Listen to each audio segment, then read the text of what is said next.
Hello student.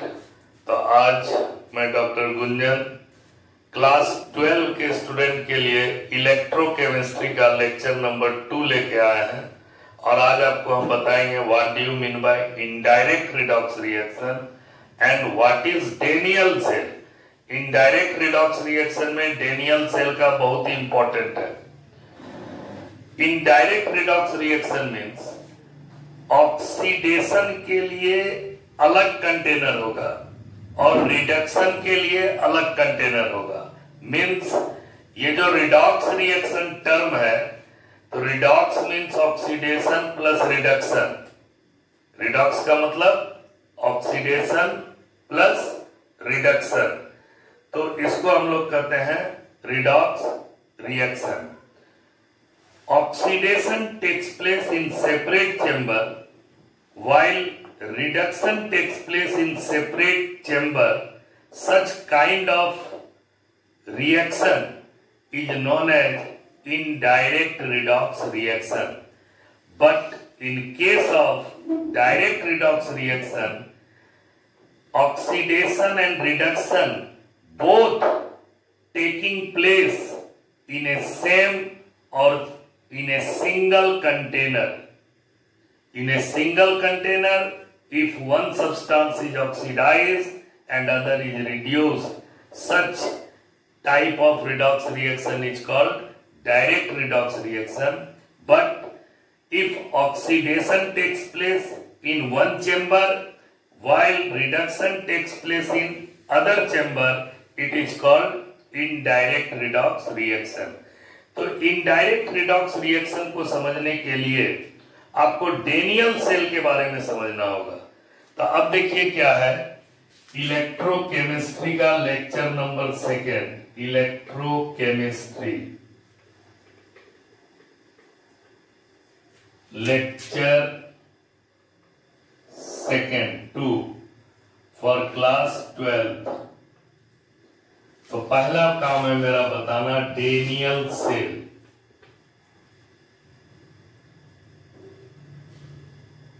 Daniel cell, Daniell cell it convert chemical energy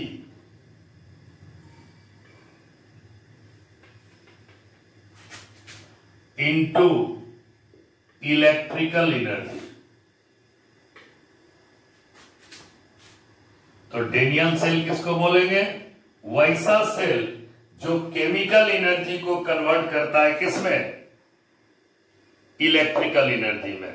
तो electrochemistry is a branch of chemistry in which we produce electrical energy by means of spontaneous chemical reaction.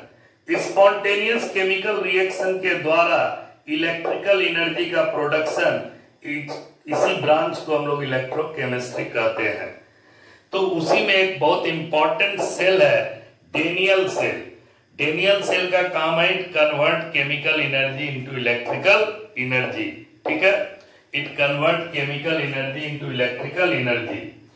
Daniel cell का दूसरा नाम है voltaic cell. Voltaic cell. Daniell cell का तीसरा नाम है galvanic cell और डेनियल सेल का एक और नाम है, इसको इलेक्ट्रोकेमिकल सेल कहते हैं। क्या कहते हैं? Electrochemical cell. Why Daniell cell is called electrochemical cell? Because it converts chemical energy into electrical energy, hence it is said to be electrochemical cell. Okay? तो अब देखिए डेनियल सेल का जो कंपोजिशन है, यहां पे एक हम लोग कंटेनर लिए और इस कंटेनर में ZnSO4 को का सॉल्यूशन को इलेक्ट्रोलाइट के रूप में यूज किए। यहां पे हम लोग किसको यूज किए? ZnSO4 का सॉल्यूशन। सॉल्यूशन के लिए वर्ड AQ लिखते हैं। It act as electrolyte. It act as electrolyte. Electrolyte is a substance or solution which conduct electricity through them. और जब इसमें इलेक्ट्रिसिटी पास करेंगे तो ये आयंस में टूटेगा, या पोटेंशियल इलेक्ट्रोड पोटेंशियल डेवलप करने के कारण भी यह आयन में टूटता है। ठीक है, इलेक्ट्रोड पोटेंशियल ही इलेक्ट्रिक करंट को कंस्टिट्यूट करेगा। अब देखिए क्या है, ये ZnSO4 इस इलेक्ट्रोलाइटिक सेल में लिए, ये एक सेल हुआ और एक और सेल लेंगे,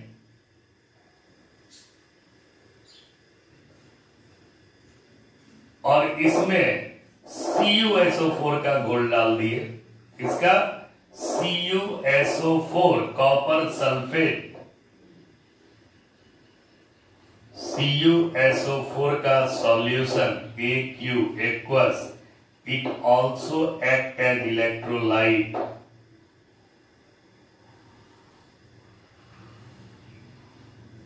इलेक्ट्रोलाइट, ठीक है। अब ZnSO4 के सॉल्यूशन में एक मेटल का रॉड को डिप किए, ये जिंक मेटल का ही रॉड को इसमें डुबाए। कौन मेटल के रॉड को डुबाए? जिंक मेटल के रॉड को। ये Zn का रॉड है, Zn सॉलिड का रॉड, और ये एक्ट होगा इलेक्ट्रोड की तरह। कॉपर सल्फेट के सॉल्यूशन में कॉपर मेटल के रॉड को डिप कर दिए। किसको डिप कर दिए? कॉपर मेटल के रॉड को डिप कर दिए। ये कॉपर का रॉड हुआ,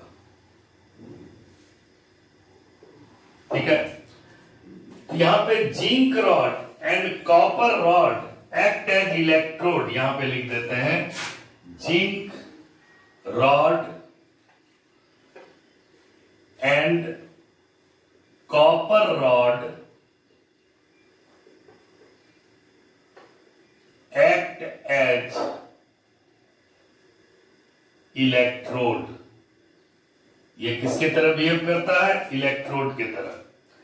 अब देखिए, जब जिंक सल्फेट के सॉल्यूशन में जिंक रॉड को डाले, इस रॉड और इलेक्ट्रोलाइट के बीच में जो पोटेंशियल डिफरेंस आया, उसके कारण इस रॉड से Zn++ बनना शुरू हो गया। Zn++ SO4-। अब जो ये Zn++ बना, तो Zn से क्या बना? जिंक सॉलिड से क्या कन्वर्ट हुआ? Zn++। और इस प्रोसेस में 2 इलेक्ट्रॉन रिलीज हुआ। कितना इलेक्ट्रॉन रिलीज हुआ? 2 इलेक्ट्रॉन। तो आप पढ़े हैं, loss of electron is called oxidation. Loss of electron is called oxidation. ध्यान से सुनिए, ठीक है। तो जिंक का ऐसे भी देखिए, यहां पे ऑक्सीडेशन नंबर 0 है और यहां पे ऑक्सीडेशन नंबर +2 हो गया, तो increase in oxidation number is called oxidation. यहीं पे लिख देते हैं increase in oxidation number O.N। O.N का मतलब हुआ oxidation number is called oxidation. तो लॉस ऑफ इलेक्ट्रॉन भी ऑक्सीडेशन हुआ, और increase in oxidation number, increase in oxidation number is called oxidation, is called oxidation. अब क्या हुआ कि ये जो इलेक्ट्रोड है जिंक रॉड वाला, ये लेफ्ट साइड में है और इसमें इलेक्ट्रोलाइट के रूप में ZnSO4 काम कर रहा है।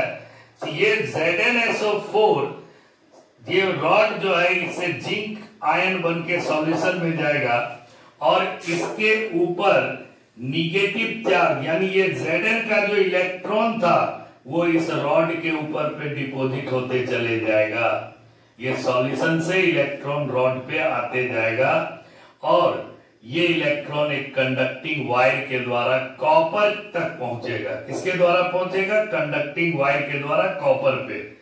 तो सबसे पहले ये ZnSO4 वाले सेल में, जिंक के सेल में जिंक ऑक्सीडाइज किया तो इलेक्ट्रॉन रिलीज किया और ये इलेक्ट्रॉन इस जिंक के रॉड पे डिपॉजिट हो गया और इसको अब हम लोग निगेटिव इलेक्ट्रोड कर सकते हैं कि नहीं कर सकते हैं, क्योंकि इसके ऊपर पूरा इलेक्ट्रॉन डिपॉजिट हो गया। ठीक है, अब इसको एक कंडक्टिंग वायर से आमीटर के थ्रू जोड़ दिए कॉपर से। ठीक है, किसे जोड़ दिए? कॉपर से। अब यहां से जो इलेक्ट्रॉन चला वो जिंक से चलते चलते कहां पहुंच गया? कॉपर के रॉड पे। अब इधर से इधर इलेक्ट्रॉन का फ्लो हुआ जिंक से लेकर के कॉपर के रॉड तक।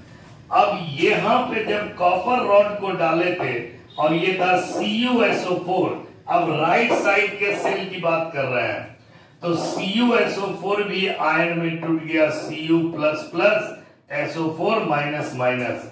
अब ये Cu++, ये जो जिंक रॉड वाला इलेक्ट्रॉन चलते कॉपर तक पहुंचा, इस इलेक्ट्रॉन को कैप्चर किया, पकड़ा और Cu सॉलिड बन गया। क्या बन गया? Cu solid.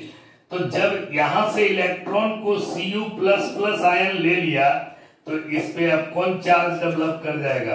पॉजिटिव चार्ज, क्योंकि इस पे जो आया इलेक्ट्रॉन वो सारा इलेक्ट्रॉन को कॉपर प्लस आयन कैप्चर करते गया और इलेक्ट्रोड पे इलेक्ट्रॉन डेफिशिएंसी शो हो गया, इलेक्ट्रॉन डेफिशिएंट हो गया।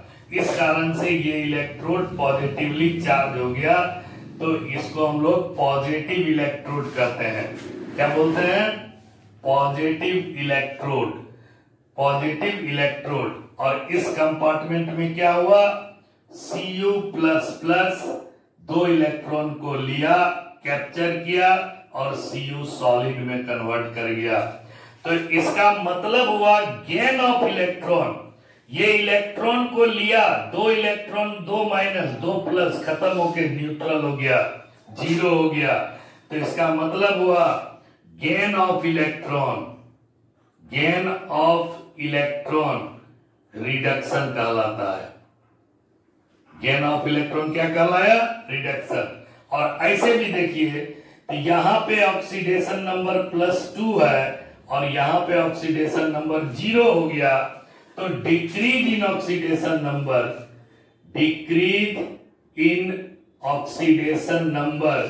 Is called reduction. ठीक है, तो जब ऑक्सीडेशन नंबर घट गया, +2 से 0 हो गया, तो इसका मतलब गेन ऑफ इलेक्ट्रॉन हुआ। और जब ऑक्सीडेशन नंबर बढ़ गया, 0 से +2 हुआ, 2 इलेक्ट्रॉन लॉस किया, तो इंक्रीज इन ऑक्सीडेशन नंबर को हम लोग ऑक्सीडेशन कहते हैं। तो इस तरह से लेफ्ट साइड में जो इलेक्ट्रोड है उसको निगेटिव इलेक्ट्रोड कहते हैं। इसको लेफ्ट इलेक्ट्रोड भी कर सकते हैं, और इसको अच्छा ठीक है, पहले इतना आप लोग नोट कीजिए, फिर इसके बाद हम कंटिन्यू कर रहे हैं। चलिए, तो आप लोग इसको नोट कर लिए, अब आगे का कहानी सुनिए। यह है आपका डेनियल सेल, और इसको हम लोग इलेक्ट्रोकेमिकल सेल भी कहते हैं। क्यों कहते हैं तो बता दिए, because it convert chemical energy into electrical energy. अब देखिए एक बात, ये लेफ्ट साइड है और ये राइट साइड है, तो लेफ्ट साइड में रहने के कारण इसको लेफ्ट इलेक्ट्रोड बोले। इस पे इलेक्ट्रॉन का डिपोजिशन हुआ इसलिए निगेटिव इलेक्ट्रोड बोले। ये जिंक इलेक्ट्रोड भी कहला सकता है क्योंकि जिंक का रॉड है, और इस पे ऑक्सीडेशन हो रहा है, Zn सॉलिड से Zn++ बन रहा था, इट मींस ऑक्सीडेशन, इसीलिए इसको हम लोग ऑक्सीडेशन हाफ सेल के नाम से जानते हैं। इसको किस नाम से जानते हैं? ऑक्सीडेशन हाफ हाफ सेल, क्योंकि ये एक हाफ सेल है, एक ही सेल है जिसमें एक प्रोसेस हो रहा है, ओनली ऑक्सीडेशन। तो जब किसी इनडायरेक्ट रिडॉक्स रिएक्शन में ऑक्सीडेशन अलग कंपार्टमेंट में होगा, रिडक्शन अलग कंपार्टमेंट में होगा, जिस कंपार्टमेंट में ऑक्सीडेशन होगा ऑक्सीडेशन हाफ सेल, जिस कंपार्टमेंट में रिडक्शन होगा रिडक्शन हाफ सेल, तो इसको हम लोग ऑक्सीडेशन हाफ सेल के नाम से भी जानते हैं। इसमें क्या हुआ, जिंक ऑक्सीडाइज किया, और अब इसको हम लोग एक शॉर्टकट फॉर्मूला लिख सकते हैं, LOAN, लोन। क्या हुआ, लोन। लोन मतलब हुआ लेफ्ट, तो लेफ्ट इलेक्ट्रोड है कि नहीं, बाएं वाला। ओ मतलब हुआ ऑक्सीडेशन, जो लेफ्ट में है उस पे ऑक्सीडेशन हो रहा है, जिंक ऑक्सीडाइज कर गया, Zn सॉलिड से Zn++ बन गया। ये मतलब हुआ एनोड, यानी ऑक्सीडेशन किस पे हो रहा है, एनोड पे, तो इसको ऑक्सीडेशन हाफ सेल भी बोल सकते हैं, एनोडिक हाफ सेल भी बोल सकते हैं, ठीक है। और इसको N स्टैंड फॉर निगेटिव। अब आपको कोई भी कंफ्यूजन नहीं रहेगा, अगर एग्जाम में क्वेश्चन आता है एनोड कैसा चार्ज होता है, एनोड पे क्या चार्ज का डिपोजिशन होता है, इलेक्ट्रॉन का डिपोजिशन होता है, so anode is negatively charge electrode. Okay, तो ये निगेटिव, ये वर्ड याद रखने से आपका सारा फेनोमेना कंफर्म हो जाता है, समझ गए। तो लेफ्ट ऑक्सीडेशन, एनोड और निगेटिव, इतना इसको कह सकते हैं। तो इसको निगेटिव हाफ सेल भी कह सकते हैं, निगेटिव हाफ सेल, और चूंकि लेफ्ट में है इसीलिए इसको लेफ्ट हाफ सेल भी कह सकते हैं। अब आइए राइट में, ठीक है। राइट में, राइट के लिए आर लिखिए, आर मीन्स हो गया राइट, राइट पे रिडक्शन होता है आर ए, और राइट जो है वो सी कैथोड होता है, और कैथोड जो होता है वो पॉजिटिव इलेक्ट्रोड होता है, आर आर सी पी।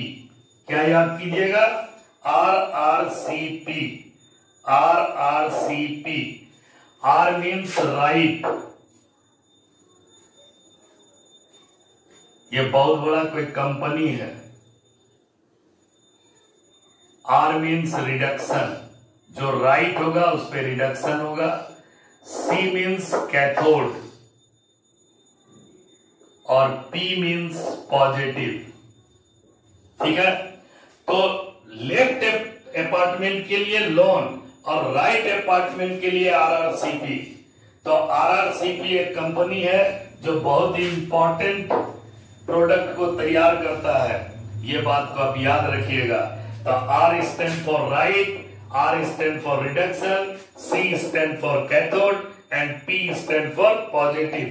तो अब राइट साइड में आइए, तो Cu++ से 2 इलेक्ट्रॉन को लेके Cu सॉलिड बन गया, और इसको हम लोग कहते हैं रिडक्शन। इस प्रोसेस को क्या बोलते हैं, रिडक्शन। तो इसको हम लोग क्या क्या नाम दे सकते हैं, reduction half cell, reduction half cell. इसको हम लोग राइट हाफ सेल बोल सकते हैं, राइट हाफ सेल बोल सकते हैं। इसको हम लोग कैथोडिक हाफ सेल बोल सकते हैं, कैथोडिक हाफ सेल बोल सकते हैं। इसको हम लोग पॉजिटिव हाफ सेल बोल सकते हैं। तो इतने तरह का नाम इस सेल का होगा, ठीक है। अब देखिए, एक बहुत बड़ा प्रॉब्लम इसमें आ गया। क्या प्रॉब्लम आया, तो उसको आप ध्यान से समझिए। देखिए, प्रॉब्लम को हम यहीं पर आपका डिस्कशन करेंगे, जो आपको खूब अच्छे तरीके से डेनियल सेल का कंसेप्ट समझ में आ जाएगा। और जब डेनियल सेल समझ जाइएगा तो इसके बाद cell potential, electrode potential, Nernst equation, Gibbs free energy, Faraday's law of electrolysis, सारा चीज आपके लिए आसान हो जाएगा। ठीक है, अब क्या हुआ, इसमें इतना ज्यादा जिंक प्लस प्लस आयन आ गया, इतना ज्यादा जिंक प्लस प्लस आयन आ गया लेफ्ट अपार्टमेंट में, मीन्स पॉजिटिव आयन का नंबर बहुत ज्यादा बढ़ गया। ये पॉजिटिव आयन जब बहुत ज्यादा बढ़ जाएगा सॉल्यूशन के अंदर, तो ये क्या करेगा कि इसके रॉड पे, इसके इलेक्ट्रोड पे जो इलेक्ट्रॉन है उसको ये कैप्चर करेगा और उस इलेक्ट्रॉन के फ्लो को रोक देगा। बात समझिएगा, लेफ्ट साइड के कंपार्टमेंट में Zn प्लस प्लस आयन का नंबर बढ़ते जा रहा है, तो पॉजिटिव आयन का संख्या बढ़ रहा है। Positive ion, number of positive ion increases which restrict the flow of electron। तो ये क्या किया कि इतना ज्यादा पॉजिटिव आयन बढ़ गया कि इसको चारों ओर से Zn प्लस प्लस घेर लिया, अब इलेक्ट्रॉन के फ्लो को यह होने नहीं देगा। ठीक है, ठीक उसी तरह से इस अपार्टमेंट में Cu प्लस प्लस डिपॉजिट होते गया, तो सॉल्यूशन के अंदर कौन सा आयन का नंबर बढ़ गया, निगेटिव आयन का नंबर बढ़ गया। तो राइट अपार्टमेंट में number of negative ion means SO4 2 minus increases which repel the incoming electron. और ये क्या किया, देखिए कितना इंपॉर्टेंट कहानी है। यहां पे पॉजिटिव आयन का नंबर बढ़ गया जो इस इलेक्ट्रॉन को घेर लिया और इलेक्ट्रॉन के फ्लो को रोक दिया आउटगोइंग होने से। यहां पे कॉपर डिपॉजिट हो गया, निगेटिव आयन का नंबर काफी बढ़ गया। निगेटिव आयन के नंबर बढ़ने से जो इलेक्ट्रॉन आ रहा था निगेटिव के बीच में रिपल्सन होने लगा, तो जो कि वह इलेक्ट्रॉन को भी आने हुआ भी नहीं दिया। तो number of negative ion SO4 increases which repel the incoming electron. जो इलेक्ट्रॉन इस पे आ रहा था उसको रिपेल कर रहा है, आने नहीं दे रहा है। तो एक समय ऐसा आएगा कि मेरा सर्किट इनकम्प्लीट हो जाएगा और सर्किट रुक जाएगा। लेकिन डेनियल ने सोचा कि सर्किट को तो हम चलाएंगे, तो इस प्रॉब्लम को दूर करने के लिए एक हार्ड ग्लास का यू शेप ट्यूब लाया। कौन ग्लास का, हार्ड ग्लास का यू शेप ट्यूब। ठीक है, ये हो गया U shaped tube made up of hard glass. ठीक है, ये हार्ड ग्लास का बना हुआ एक ट्यूब लाया। It is called salt bridge. इसका नाम क्या दे दिया, सॉल्ट ब्रिज, BRIDGE। अब इस तरह के एक ट्यूब को हम इसमें लगा दिए,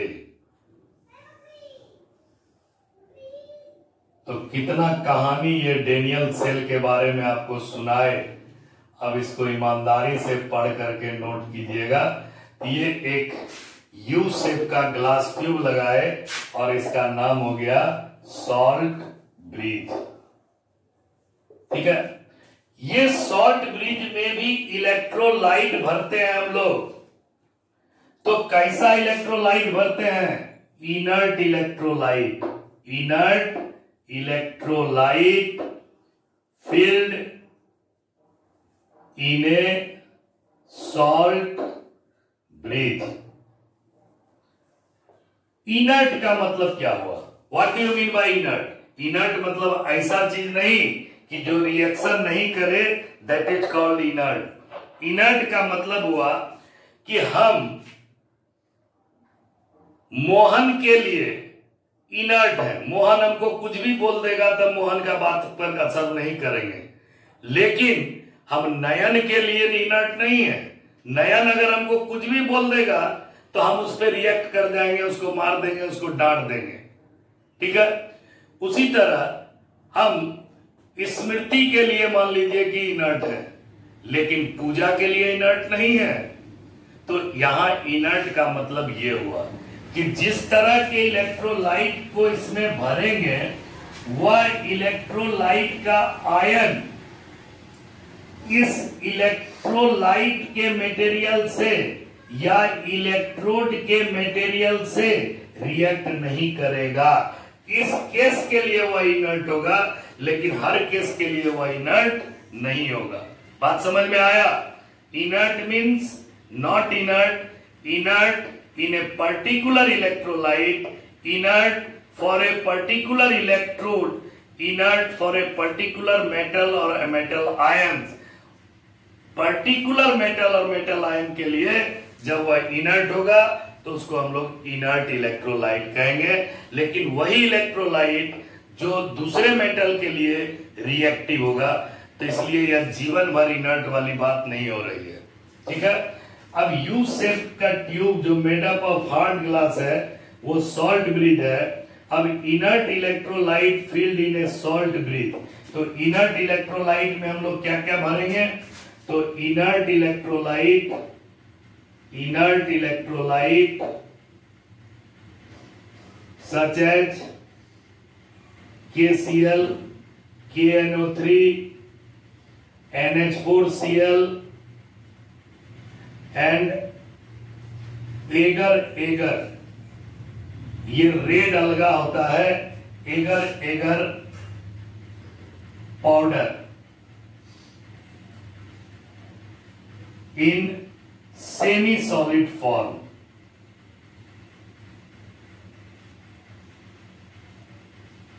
ये बहुत इंपॉर्टेंट चीज है।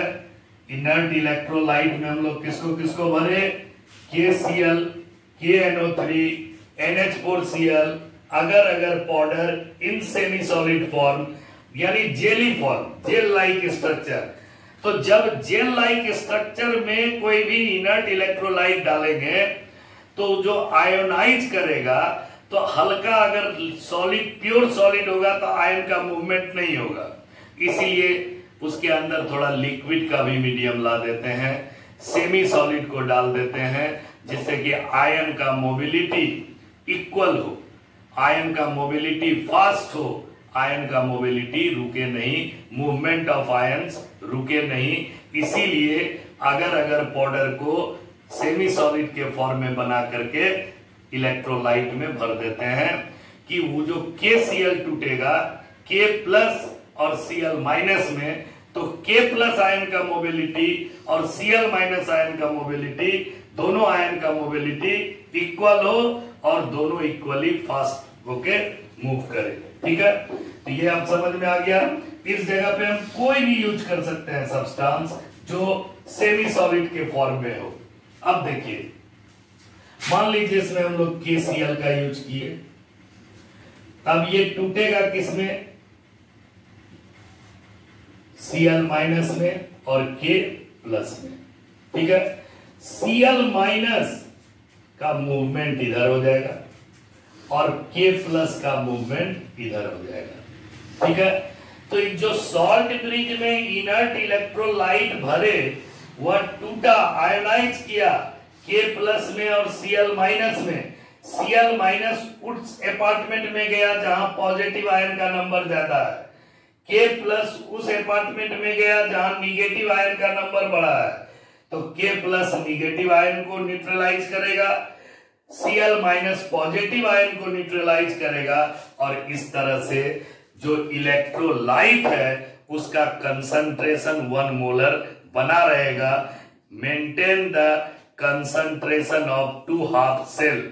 इसके लिए एक बहुत बड़ा एपरेटस लगाया गया जिसका नाम है सॉल्ट ब्रिज। तो सॉल्ट ब्रिज का पहला काम हुआ कि ना तो निगेटिव आयन को बढ़ने दे, ना तो पॉजिटिव आयन को बढ़ने दे। अब वह क्या होगा कि K2SO4 फिर टूट जाएगा, ZnCl2 फिर टूट जाएगा, Cl इधर आया, Zn ज्यादा है, ZnCl2 बना, K प्लस इधर आया, SO4 ज्यादा, K2SO4 बना, अब वो वाटर सॉल्युबल है, वह फिर वह आयोनाइज कर जाएगा और ये रिडॉक्स रिएक्शन का प्रोसेस फिर चलना शुरू हो जाएगा। तो इस तरह से सॉल्ट ब्रिज का जो फंक्शन हुआ, सॉल्ट ब्रिज क्यों आया, तो इस सर्किट को कंप्लीट रखने के लिए, इस दोनों इलेक्ट्रोलाइट के कंसंट्रेशन को इक्वल करने के लिए, ठीक है। तो सॉल्ट ब्रिज का मेन काम हुआ, what is the function of salt bridge, function of salt bridge. तो सॉल्ट ब्रिज का क्या फंक्शन हुआ, सॉल्ट ब्रिज का क्या फंक्शन हुआ, पहला it maintain the ionic concentration between two half cell. दूसरा फंक्शन हुआ, अब जब ये पॉजिटिव आयन घट जाएगा तो इसका इलेक्ट्रॉन को कोई डिस्टरबेंस नहीं होगा, ये फ्लो करेगा और सर्किट कंप्लीट रहेगा। It complete the circuit, complete the circuit by allowing flow of electron, flow of electron. It complete the circuit by following flow of electron. और तीसरा सबसे इंपॉर्टेंट फंक्शन है, it minimises the liquid junction potential.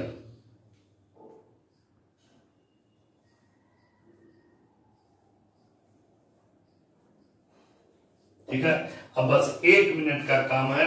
What do you mean by liquid junction potential, यहां पे हम समझा देते हैं, समझिए और लिखिए। देखिए, लिक्विड जंक्शन पोटेंशियल का मतलब हुआ कि ये एक है, यहां पे एक रॉड है, यहां पे एक रॉड है, इस रॉड में Zn++ जमेगा। ऐसे कीजिए, 2 इलेक्ट्रोलाइट को इस रॉड से सेपरेट किए, इधर इलेक्ट्रोलाइट है, एक इधर इलेक्ट्रोलाइट है, इधर से Zn++ का डिपोजिशन हुआ, इधर से Zn++ का डिपोजिशन हुआ और इधर से SO4- का डिपोजिशन हुआ। ठीक है, तो ये प्लस और माइनस बनने से यहां पे एक इलेक्ट्रिक फील्ड क्रिएट करेगा। क्या क्रिएट करेगा, इलेक्ट्रिक फील्ड, और वो पॉजिटिव से किधर जाएगा, निगेटिव की तरफ। ये इलेक्ट्रिक फील्ड अपोज करेगा फ्लो ऑफ इलेक्ट्रॉन को। तो जब हम सॉल्ट ब्रिज को लगा दिए तो Zn++ का जो नंबर था इसको घटा दिया, SO4 का जो नंबर था उसको भी घटा दिया, तो ये इलेक्ट्रिक फील्ड को मिनिमाइज कर दिया।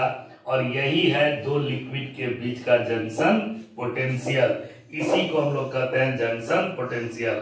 कि सॉल्ट ब्रिज में जो ये K+ और Cl- आया, तो Cl- Zn++ के नंबर को घटा दिया, ZnCl2 बन के K+ SO4 के साथ रिएक्शन करके इसके नंबर को घटा दिया।